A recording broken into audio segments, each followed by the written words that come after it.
I'm Brenda Fisher, Talent and Literary Manager. And I'm Jacqueline Reynolds, Chief Digital Talent Officer at RSA Entertainment. Our podcast, Badass Babes of Entertainment, will discuss the entertainment industry and the challenges facing today's actors, influencers, brands, and content creators.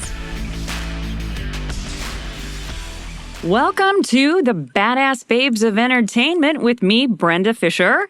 And me, Jacqueline Reynolds. And Jacqueline Reynolds is coming to us today from out in the valley as she is on COVID watch, trying to be very careful not to get infected before everyone is vaccinated. So I have Collier Landry here in the studio with me. Hello, Collier. Hello, ladies. How you doing? We are fantastic. At least I am. Jackie?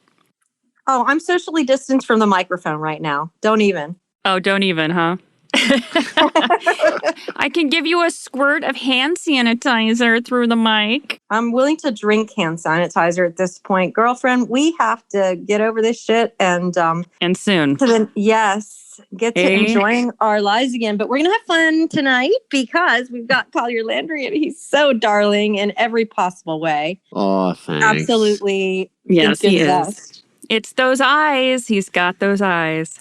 Okay, did you ever tell him what our nickname is for him? I think we did at one point, but you can tell him.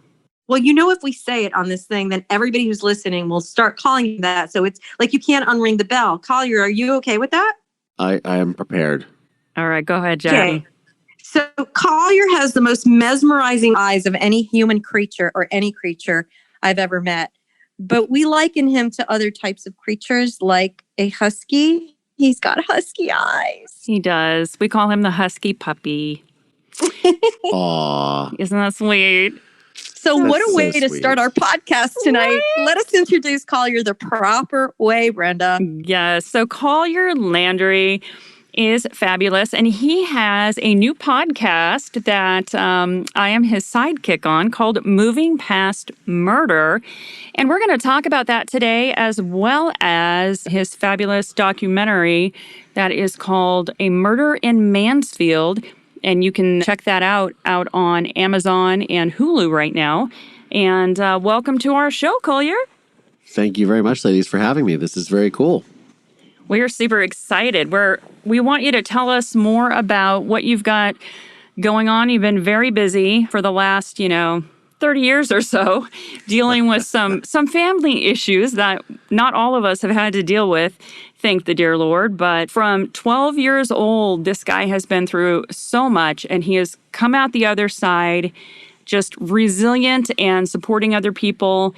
And his podcast, Moving Past Murder, is exactly that. He is here to help people move past murder. Yeah. What's interesting? You said the last 30 years, I'm not thinking, wow, I'm old. I'm thinking that's 3 times the lifetime that I initially was handed when all this happened. So I'm like, wow, that's crazy when you think about it. Right? A lot has happened. Well, my father was up for parole this year. Well, the end of 2020. And I thought to myself, I was like, wow, he has been incarcerated since January 25th, 1990. Wow. Hey, you know what? I just think that we need to sort of rewind a little bit because maybe some of our listeners are not familiar with this incredible story that, Collier, I have just some mad love and respect for you to have overcome this. And you did move past your life circumstance and have been so productive and so amazing. But I think it would be great if you walked our listeners through sort of an abbreviated, maybe 5-point version of your life, starting at 12, I guess. Sure. So my name is Collier Landry. I am from a very small town called Mansfield, Ohio. When I was 11 years old, I woke up in the middle of the night to the sound of 2 loud thuds. When I woke up the next morning, my mother was missing, but I knew that she was no longer alive. And no one believed me except for one detective. And over the course of the next 25 days, this detective led an investigation that ultimately found my mother's body buried beneath the floor of a house that my father had just purchased for his mistress in our neighboring state of Pennsylvania. So I had witnessed a murder. And I subsequently testified against my father for 2.5 days at his trial, which was about a month long. And he ultimately was incarcerated because of that for the murder. And he has been incarcerated ever since, like I said, since January 25th, 1990, which is a long time. And the thing is, you watch Forensic Files, and you guys can go and see this trial on Forensic Files with this episode back in the day when Collier was 12, and watch this resilient kid. And this is so impressive because most adults can't give testimony as well as he did. And the fact that the more I learn about him, Jackie, this is the crazy thing, is that he was walking through this with the detectives. He was so creative with how he did things. When, someone would call the house, he wasn't allowed to talk on the phone, and he had to be very cryptic with his mom's friends about trying to tell them what he thinks had happened, and without alerting his dad or his grandmother. And, trying to put this together, he would go to school, and this was amazing to me. Go to school, go to the principal's office and say, hey, I need to call this detective. I have more information to give him. And to the point, Jackie, that it's just wild that he figured out where his mother's body was even buried. This is a 12-year-old kid that pretty much solved his mother's murder, found the body, and convicted the bad guy. Amazing. Well, I mean, honestly, the story is a riveting one. Sadly, it's one that a select club of people, not a club anybody wants to be a part of, but a select club of people does endure in their lifetime. And I think what is, in fact, unique about Collier is that he is such a forgiving, genuinely generous soul. And as a child, really was an old soul. I think wisdom beyond his years. Collier, we've got you here with us, and we're so lucky to be able to share these stories with you and learn from you. But what would you say, looking back at that 12-year-old child, which is in your documentary too, which is obviously a big feature of what you see when you watch your own documentary. But when you see that kid, what do you know now that you wish you could have said to that child back then? What does your older self say to that young boy? What do you see when you see him? So I'm going to answer your question, but I'm going to tell a little story to answer it. So bear with me. When I did not see the film until I watched it at the premiere in New York City at the Doc NYC Film Fest. And on top of that, I had never seen myself in the trial footage because I didn't watch the Forensic Files episode. I had seen it very briefly, but that's a whole other story just because it was on TV and somebody happened to flip through and recognize me. Oh, But wow. I'd never seen myself as a child. And I was watching this little kid testify, which is me. And I'm like, wow, I haven't changed. I'm still the same kind of little bit of this proper but snarky kid at heart. I mean, I still look at myself as a kid. I mean, I'm not anywhere near a kid's age, but I definitely still feel like one. But I was thinking that. I was like, what would I have said to myself back then? And I think I had all the tools that I needed because my mother had raised me in that manner. I think the only thing that I would have said to myself 30 years previously or whatever it was is it's going to be okay. It might not feel like it, but it's going to be okay. Because when you're watching me on the witness stand, it was me. I didn't have any support system. So I was sort of thrown into the foster care system, into a family that was not very kind to me.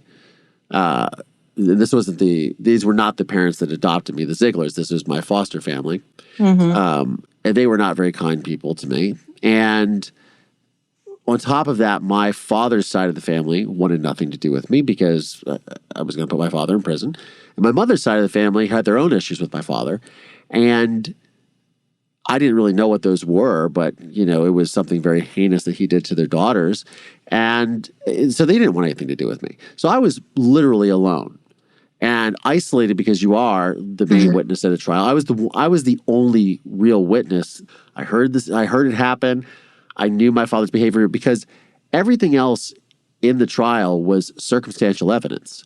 No, like there was no blood, hair, not the normal things. And so as much as they try to say, well, as they told me when I was a kid, I was talking to a woman based here in Los Angeles. It was about a week and a half ago. Her sister, and I won't say her name, but her sister was a part of probably the most famous murder trial, at least in the United States, as they call it, the trial of the century, but it was definitely the most famous murder trial in Los Angeles. And her, she said to me, I can't believe that you testified, that they put you on the witness stand, because I did everything I could to protect my sister's children from having to testify against their father. And I didn't want that. And I thought that was so horrible. And I said to her, I said, Miss, there was no way I was not going to testify, because I testified at the grand jury on what I heard.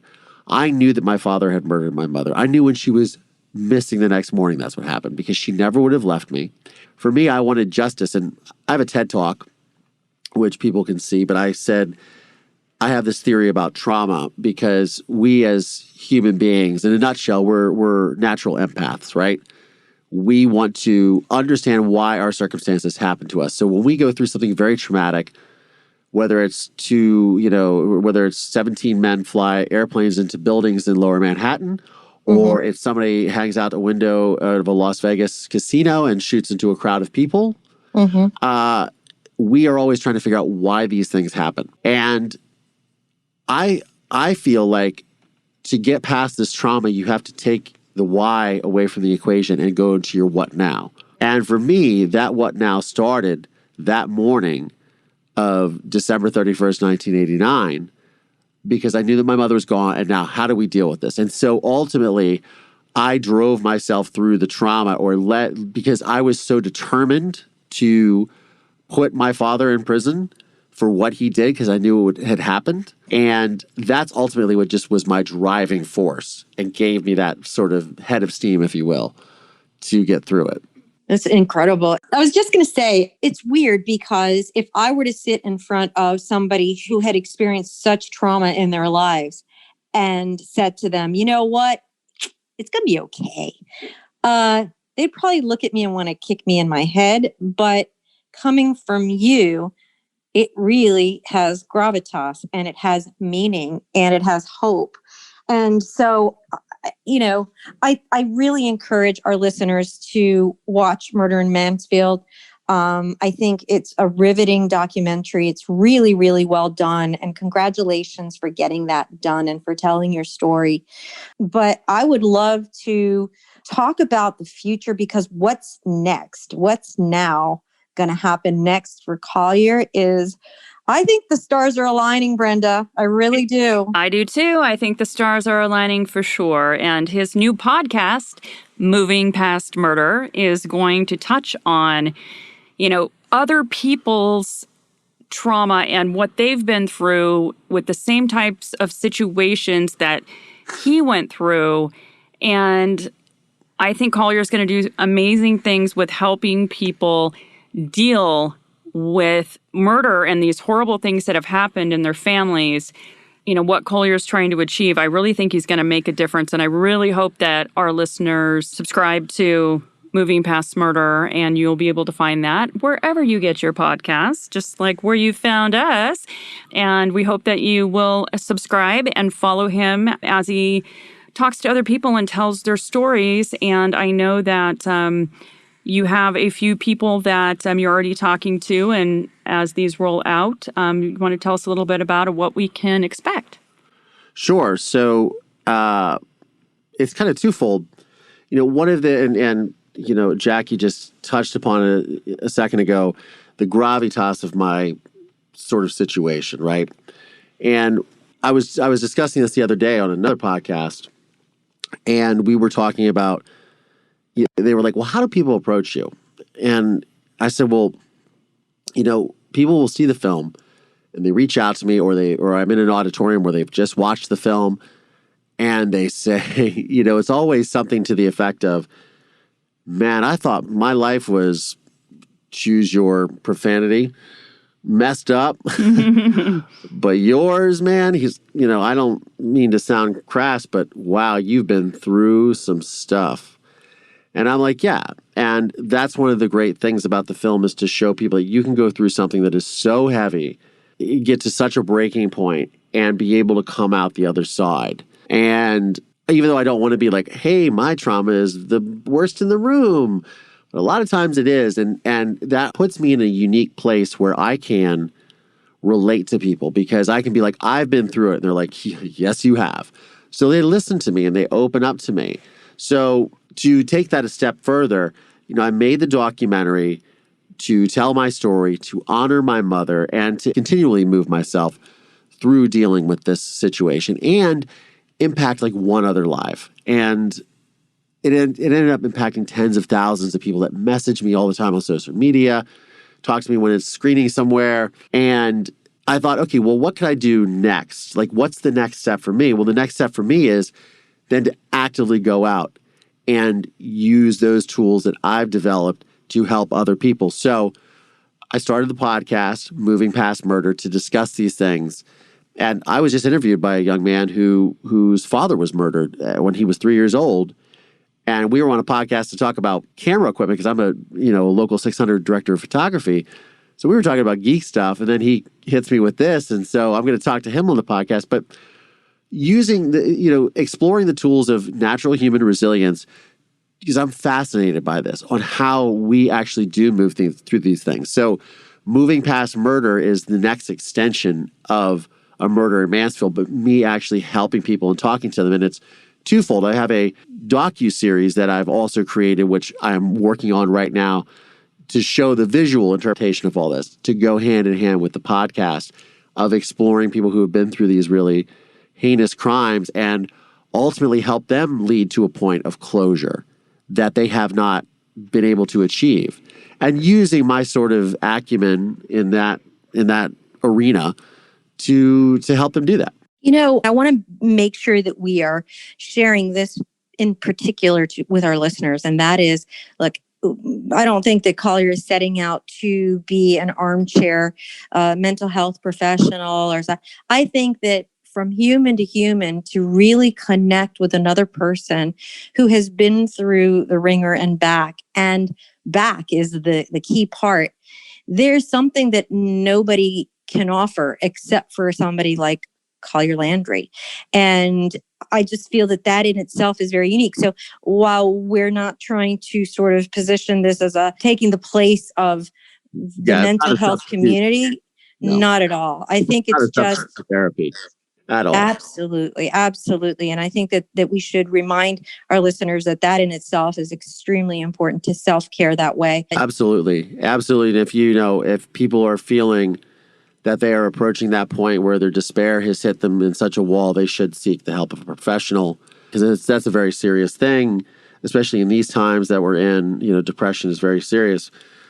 The unique thing that I can offer, and I think, I've been through obviously a lot of counseling in my life, and I often strived to find a connection with someone that I could talk to that would understand me for me. And I feel like with myself, again, I'm not a mental health professional, but I do stand on a common ground with a lot of people who are quote unquote survivors of these things. Right. And my goal always, like what I did with myself, is not to be a survivor, but be a thriver. Yep.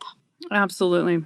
And nobody wants to be part of this club, but if you are, Collier is, basically offering an olive branch to reach out to him, and you can reach out to him on all of his social media and share your story. And all of his social media is at Collier Landry. So Instagram, Twitter, Facebook, all of it, you name it. Spelled CollierLandry. And you can reach out, DM him, give him some information, share your story.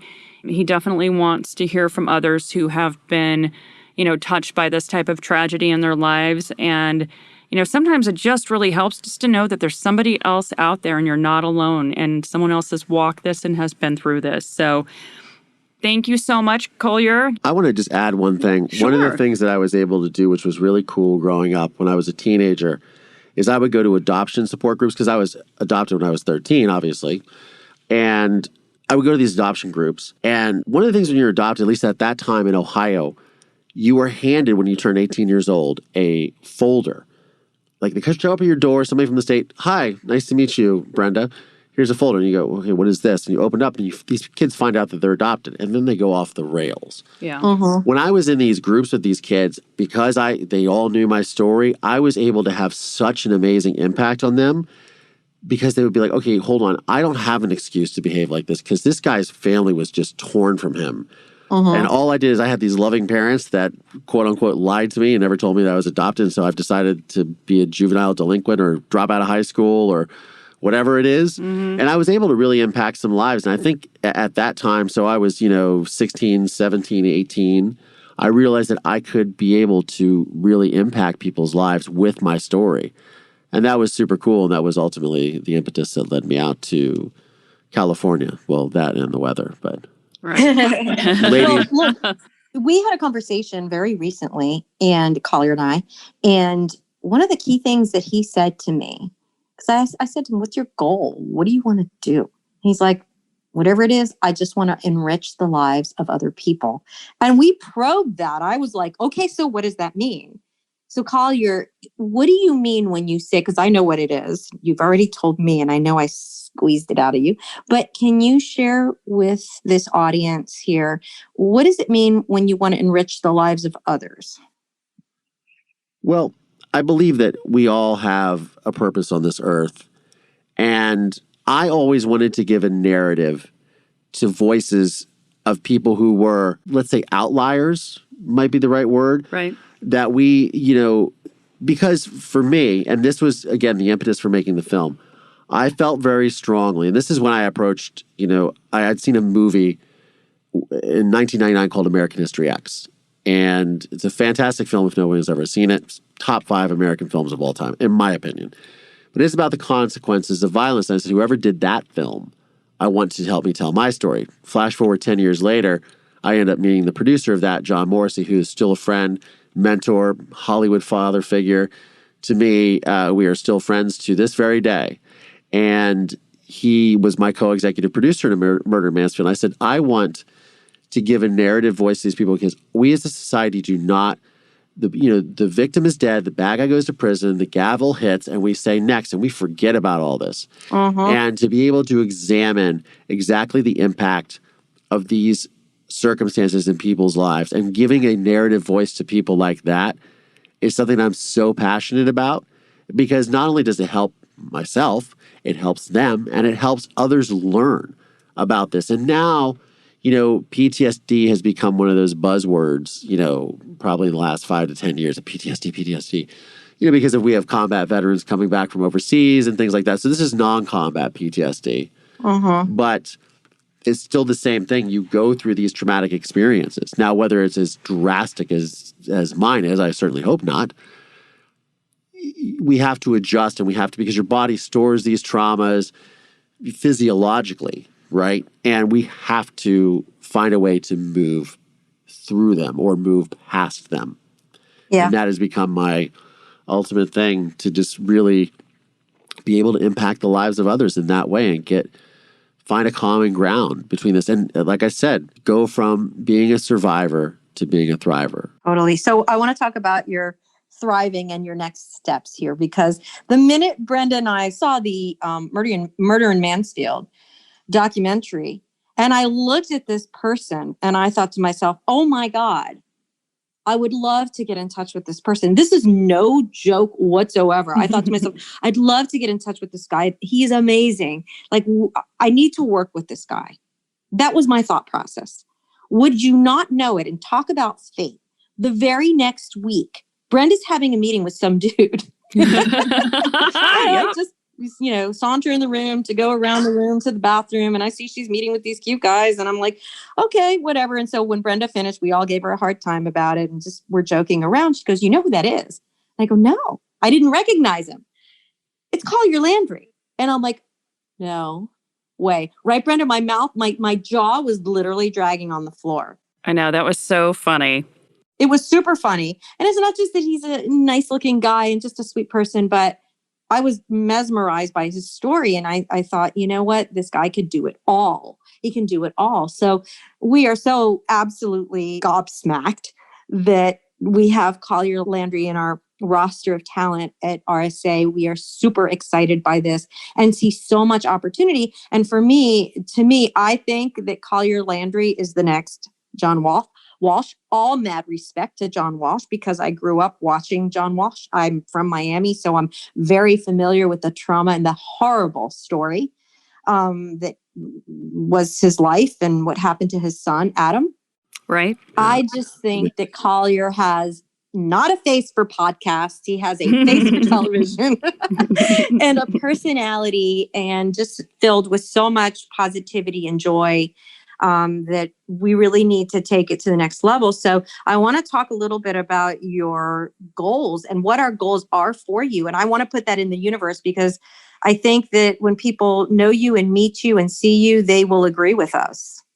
Absolutely. No, he's definitely here to stay. And I really think that there is a lot more that he is going to do out here in La La Land and in making a difference to help other people because, that is what he's about. That's who he is. In our next steps with moving past murder, I really do think that he's going to make a big difference and really affect a lot of people's lives. And I think now is the time to do these things. We're now having these conversations and, it probably spawned really from the Me Too movement of a few years ago when people were becoming hyper aware, and then, what's been going on with sort of the revamping of Hollywood. And I think the vulnerability, the authenticity is the key thing. And that's one of the things I'm really grateful for with the film and with myself is just, I'm an authentic guy. Mm-hmm. And I don't try to do it. It's not an act. It's not this. It's just who I am. And I've just always been like that. For better, I'm not saying it served me in good stead all the time. It most certainly has been like my worst enemy a lot of times. But I think that if you can just be yourself and not put on any airs or any nonsense and just be as authentic as you can with people, you're going to resonate with them. And ultimately, that's what I want to do is resonate with them so they come out of whatever it is I'm doing, podcast, being on camera, speaking at a university, doing another TED Talk. I feel like if I can have that authenticity, they will leave with a message that can change their lives and the lives of them around them. And that's really cool. So wait a minute. Okay. So we've talked about some really, really heavy stuff here, important stuff that is all about Collier and your next steps, career, and this and that. However, there's a really silly side to Collier Landry. No. And I'm going to put you on the spot here and now as we sit. Tell us something silly that you have done that nobody else in the world, well, maybe not in the world, but maybe nobody else knows about you. That's not public information, but something super silly that can give people a little bit of a glimpse of the silly side of Collier. Oh man, that's now you're really making me be vulnerable and authentic. I'm trying to think. There was like an embarrassing moment thing that I had. I get way too excited about cameras and technology. And I'm someone who, when I get interested in something, I'll do those deep dives where I don't go to sleep. I just keep researching and reading. For example, I wanted to get into medium format photography for like the last 2 years. And I just recently got a digital Hasselblad. And before I got this thing, I did this just deep dive of reading about everything you could. I know so much about the history of these cameras now and photographing and which lenses work with which ones, because there's older ones, there's newer. I get really geeked out about stuff like that. And I sort of come to life when these things are presented to me, and I get very goofy. I love Chihuahuas. I have a soon-to-be 16-year-old Chihuahua Blondie. Aww. And I definitely will get very crazy when I see a very cute dog. I'm just one of those things. As we are as well. We do that yes. as well, don't we, Jackie? Well, absolutely. I mean, I'm so proud of the fact that we have formed a collaboration. Collier, I don't know if you knew this, but we formed a collab with the Burbank Animal Shelter, and you can see it on our brand new website. I really kind of feel like I need to plug this now since we brought up the DOG word. Yes. But honestly, we are really hoping to provide some wonderful homes and encourage people to visit our website, rsaentertainment.com, and check out our Doing Good section. I think you're going to love it. And there are links there to all the beauties available, both dogs and cats. And they might have a few other types of animals there too. But check it out. And when everything gets back to normal, which I hope to God it's sometime soon, we'll be doing some wonderful volunteering activations with the Burbank Animal Shelter. But please check it out and please support, because we are absolute animal lovers. And just like Collier adores his dog, we want to give people warm and fuzzy homes for new furry ones. They're amazing cuddlers, and we believe everybody should do their part. Absolutely. Well, Collier, thank you so much for joining us today on Babe. And Jackie and I are so happy to have you. And please make sure that you guys take a listen to Moving Past Murder and subscribe to Collier Landry's podcast and listen to the amazing stories and the amazing people and the amazing amount of resilience that I know is going to come out of this. And I think it's fantastic that you're doing this. Thank you so much. That was three amazings. It was amazing and amazing and amazing. So maybe we'll cut out one of those. B, I love you. Oh, I love you guys are too. so cute. I love you guys. All right. Thank you so much for tuning in to Babe today and our interview with Collier Landry and Moving Past Murder. And Jackie, so great to have you on with us from a distance. I know. We have to socially distance now, but the minute I see you two, I'm going to slobber all over you. You're going to wow. You're going to want to put me back in my home. I know. That sounds like a lot. It is, baby. It's going to be so intense. Since I've not been let out for a while, I am ready to socialize. All right, guys, thank you so much for listening to the Badass Babes of Entertainment, coming to you from Burbank and other places. Woo-hoo.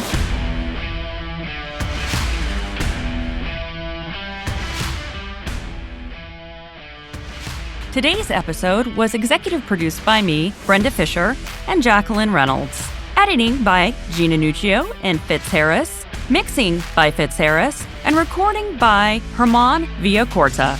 Let's not forget a special thank you to our junior producer, Amory Watterson.